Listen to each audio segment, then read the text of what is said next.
Vous avez évoqué à deux reprises avoir fait le choix sur le montant d'un appel à projet pour ouvrir au partenariat avec le réseau associatif. Pourquoi avoir eu recours à un appel à projet, sachant que vous avez déjà des acteurs implantés qui ont un savoir-faire?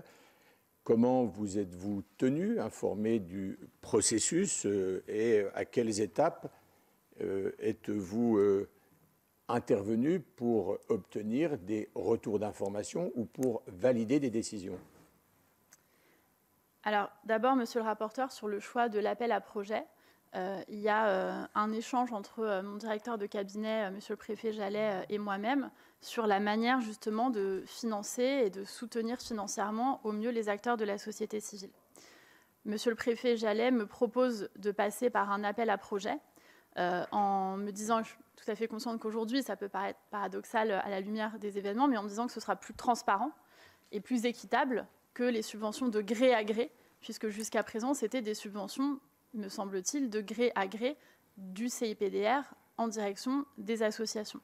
Nous avons alors le sentiment que l'appel à projet répond effectivement à cette demande d'une part, d'autre part qui permettra de faire émerger de nouveaux acteurs qui ne sont pas forcément encore identifiés dans la sphère du CIPDR.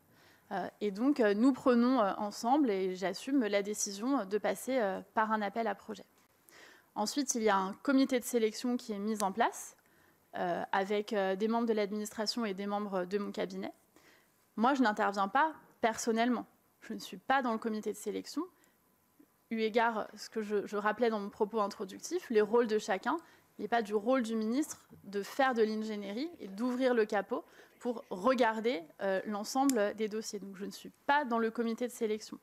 En revanche, je suis tenue bien sûr informée régulièrement par mon cabinet des discussions qui peuvent exister autour de l'attribution des subventions.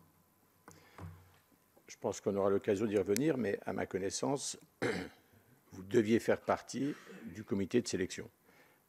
Alors, je n'en ai pas souvenir, je n'ai pas de trace dans mes éléments du fait que je doive en faire partie. En tout cas, je n'en fais pas partie. C'est une observation que je porte à la connaissance de chacun.